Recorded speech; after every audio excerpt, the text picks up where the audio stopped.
and been thrust upon the responsibility of being a keynote speaker. Before I go ahead, let me thank Rajeev for lending a wonderful voice and bringing my profile to life. Thank you very much, Rajeev. Thank you very much. Today's endeavor of myself is to bring to light the necessity. When I say necessity, it means many things for different people. And for me, it means starting something and making sure that I go on to complete it.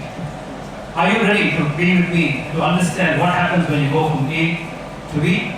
Yes. Yes. Thank you very much. A little more louder. Very nice. Yes. In fact, the dance just got over now. How many of you enjoyed it? Fantastic. Now, did you notice something that these boys were dancing and the music stopped? But these boys kept going at it, isn't it? Wasn't this fantastic? This is what happens when you do night shift. At times in life, the music stops for you, but let the dance go. Let the music be from within. That's what my objective of my speech today is. History would have it that people who began something in life always ended up being ultra successful, especially when they went on to complete what they started. Because when you move from point A to point B, oblivious of the result, what you're going to get, the experience is what you get from A to B is actually priceless. How many of you have ever felt this in your life? Though the results were against you, you felt, wow, what an experience I had, isn't it? Now this was the lecture I was giving to the students of an engineering college in Salem a couple of years back. Why? Because they were rural students. And I wanted them to run along with the city-bred students. The rural students had a kind of a backlog thinking that they weren't good enough.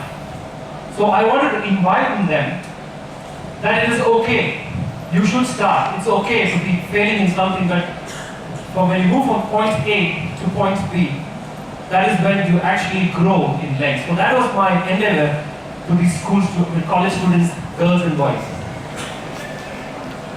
And this was a valedictory function, the last after the training.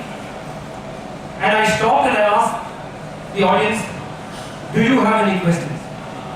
There was pin drop silence, just like now how it is. Just then, at that end, I saw a boy lift his hand. And I went closer to him. And I realized it was my favorite rowdy Kishore. And believe me, my heart skipped a beat because I knew there was something coming to it. Why? 3 days back, I had taken a session for them on goal setting. And I asked the entire class, what is your short-term goal and what is your long-term goal? Kishore put his hand up. And he stood up. And he said, sir, my short-term goal and my long-term goal is to be a house husband.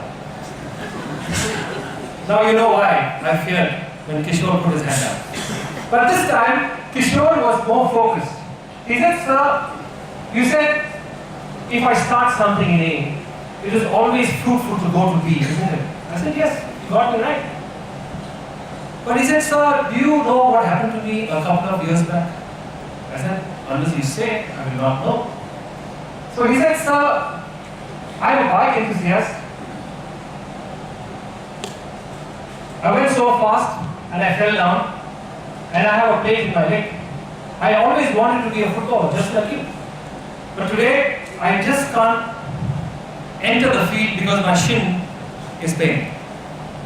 So what should I do? Should I continue my dream from A to B or just quit? Now I have two options in front of me. I can always tell him to take a break and come back when he's fit enough, or to tell him why it is necessary not to quit but get into the field however hard it is and finish your race. So the stories were running in my mind and I asked this person, do you know a person by the name of Dominic Bobby. How many of you know Jean-Dominique Bobby? The entire class was just like him. They said, sir, we do not know any Jean, Dominic or Bobby. So I said, Jean-Dominique Bobby was a French journalist, a sub-editor with a magazine called Elle. And he was a great writer, gracious speaker, as an amateur footballer. And he wanted his children also to become professional footballers, in fact. And one fine day when he was taking his children to a football match, in his car, he suffered a major cardiac arrest. Now again, Kishore's hand went up. So what is cardiac arrest? I said, it is a heart attack. Okay, sir. He was admitted to the hospital. After 15 days, Jean-Dominique woke up from coma. In fact, he found that his entire body, neck down, was paralyzed. The doctors called it the locked-in syndrome, whereby your entire body is locked, your entire internal organs are perfect. But Jean-Dominique had one particular plus. His left eyelid was the only thing which was working. Now, how many of you, if you were, God forbid, in Jean-Dominique's state of health, would like to live further?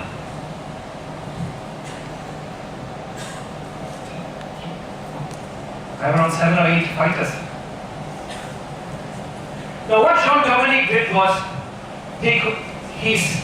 with his signs, with his eyes, he summoned his friend Clarice, sub-editor too, and with her help decided that he should write a book.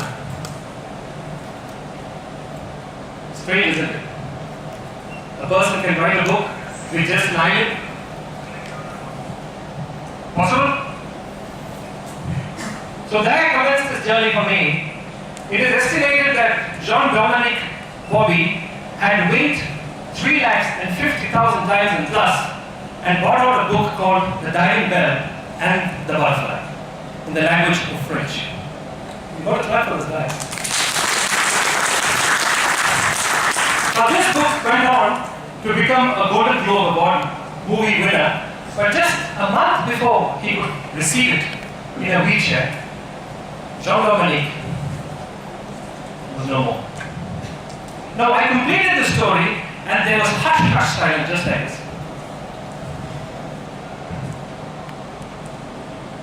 And nothing was said. I said, thank you very much. And we went our ways.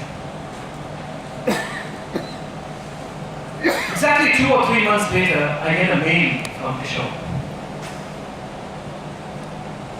with a photograph here of him standing in a football field. And then below he's written, sir, I took the first step to continue my journey from A to B. The shin splints were very painful.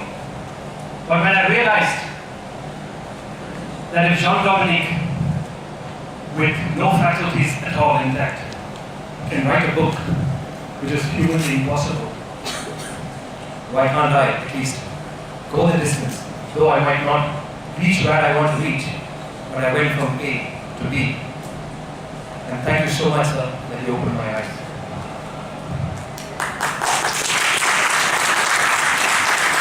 Now there are people like Kishore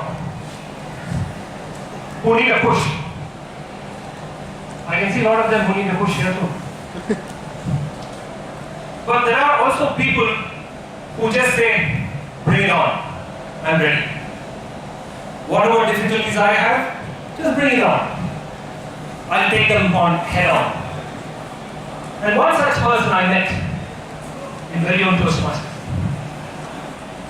2009, the first time I attended a club meeting apart from my club, this young man was standing there to give his icebreaker. There was a lot of jubilation when he came onto the stage. He stood at the stage looked at the audience and wanted to say, good. It took nearly 20 seconds to say good evening. Because this young man was a structure. But when he said that good evening, the energy field which I saw from this young man was just fantastic. He went on to finish his speech, icebreaker speech, which is 4 to 6 minutes. But he spoke. I don't know how much he spoke, but he spoke. He crossed all barriers of time, but he finished his speech. And the first time I see a person like him get a standing ovation because he completed what he's done.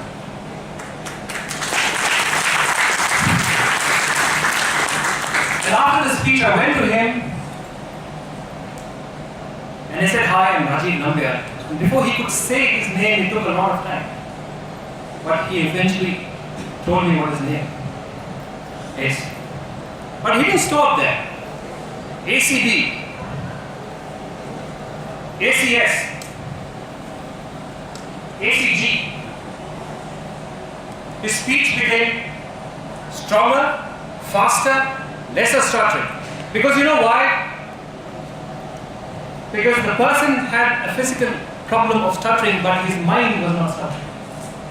That made the person I'm speaking about, in the guise of DTM², to be a yardstick for people who need to know that if you have the mind, if you have the willpower, you can achieve anything in this world. And DTM² happens to be an ex-member of the Chennai Toastmasters club. In fact, this very opulence, long back, he was a contestant. In fact, I asked him to come. When you come, I'm going to speak about you. I'm going to highlight your good points, let people see you. You know what he told me? He says, "Tiger, I have so much more to achieve." And that shows how grounded DTM² is, will always be.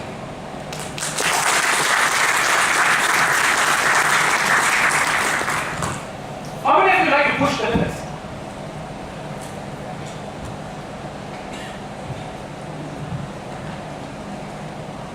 Thomas, sir, you know how to push the limits? Enjoy your speech. See, push me.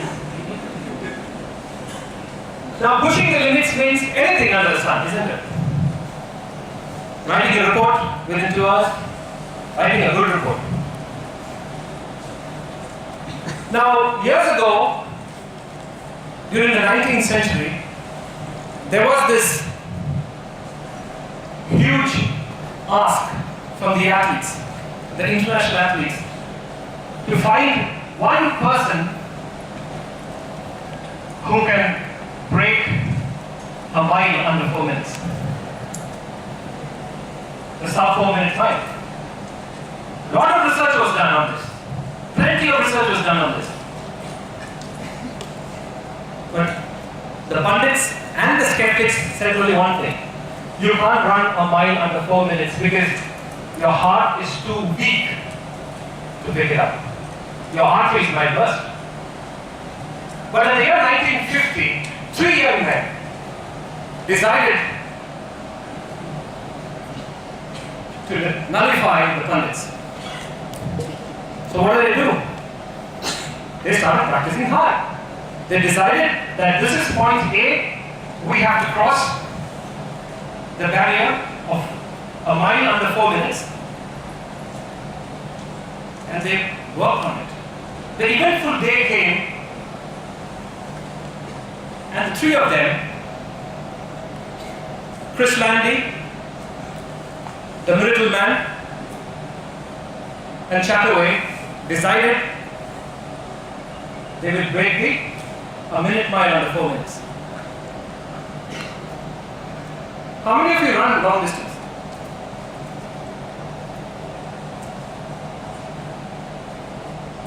Great. Now on the race day, these 3 people decided to set the stage. Chris Chataway and John Landy will set the pace, and the miracle man who is will deliver the goods. That's how speed racing works. The race began. The first round, they fell short of the time. But the miracle man was not demoralized. The second round, they fell within the time. The third round, they inched closer to the time. And when they crossed the 1 minute mile, this young man by the name of Roger Bannister went sprawling onto the ground. The first thing he wanted to know is what happened to the time. When his coach came up and gave him the clock, the time read 3 minutes and 58 seconds. Now, after Sir Roger Bannister, finished the race, he was called on for the press conference, and in the press conference they asked him, how is it to feel that you've broken the 4-minute barrier? He only said this: what ends for me is the beginning for somebody else. The very next month, it is estimated 5,000 runners around the world broke the 4-minute barrier, which was thought impossible for over centuries. One person by the name of Sir Roger Bannister made sure that he sets the trend for others to follow. So why am I telling you all this? Because each one of you present here, whatever you do, remember, you might have completed something that is going to be the beginning for somebody else. So make sure you do whatever it is at the best, so that somebody looks at you and gets inspired from you and does a better job. My life has always been a roller coaster. I've always looked for pillars in my life. I always looked outside. But I never knew my own wife, or I would say most of the ladies, or all of the ladies are emotionally stronger than men. Why? Because I learned the hard way. I still remember 2016 as being just let out that I was a district contestant in 2016, and I was driving in my car towards Infosys to attend my goal, the dream which I wanted to finish. The point from A to B was culminating there. I was in my car, all hyped up to take up the contest. Table topics, whether we win or lose, it's okay, let me go. Let me go and stand among all the international audience and speak. And my phone rang, I put it in speaker, and my wife told me, Rajeev, I'm sorry, it's possible. I just took the car to the side. I stopped the car, I put my hand on the steering and I started to cry. And I could hear my wife's voice from the speaker saying, it is okay, we can win it. Don't lose heart. I said, no, I'm coming back. I have no intentions to take part in the contest because I want to be with you. The reason is because she had just got a report from her doctor that she was malignant with a tumor in her breast. But she said, your goal is to finish it. Go and finish it. You lecture people to finish it. Go and finish it.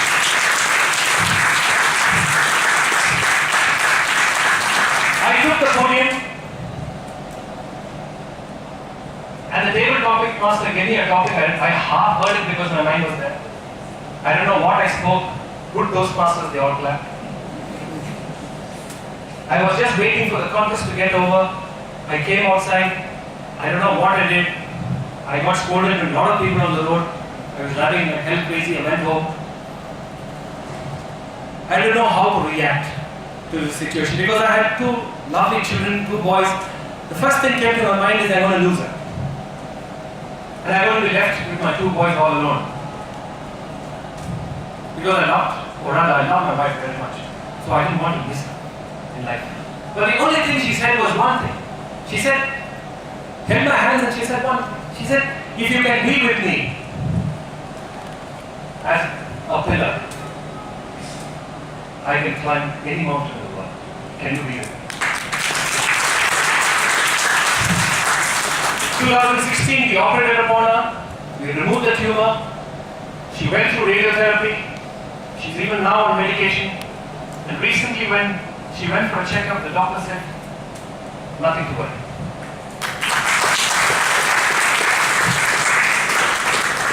For Shalini, cancer was a page in her life, but her determination, her commitment, and her resolve made sure that cancer did not become the book of her life.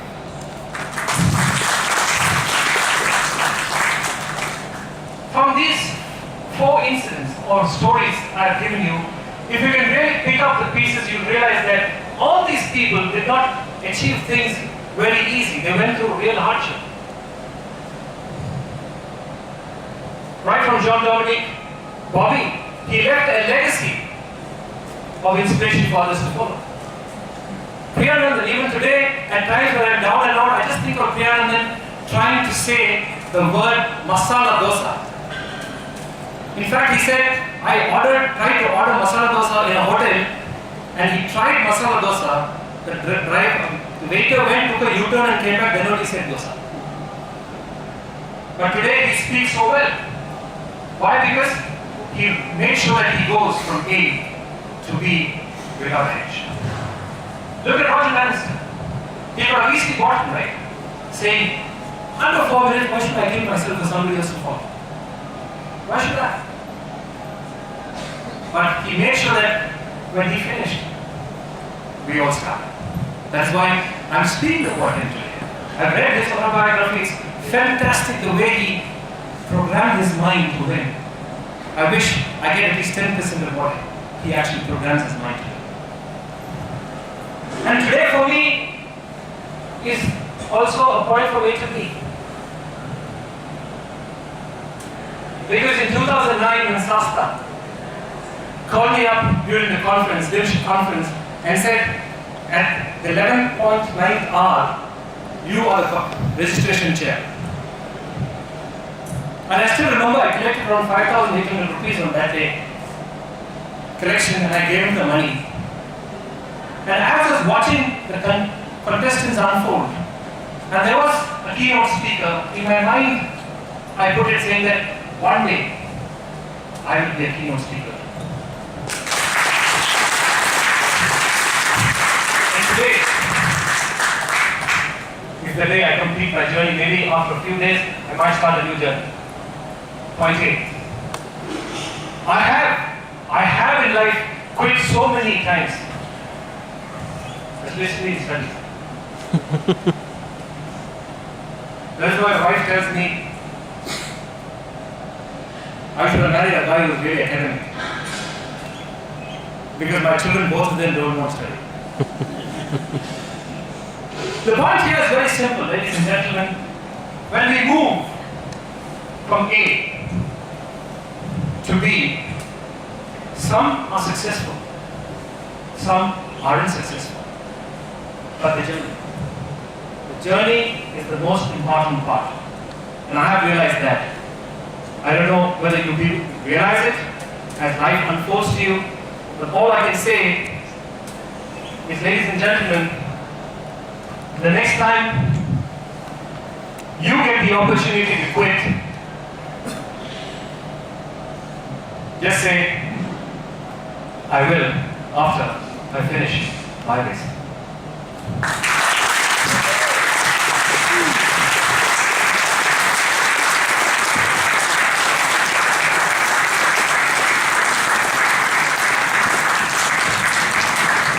I'm so inspired by your speech, the one which you started with John Dominic Bobby, the Butterfly Book. As an author, I can see how much difficult it is with all that being intact to publish a book.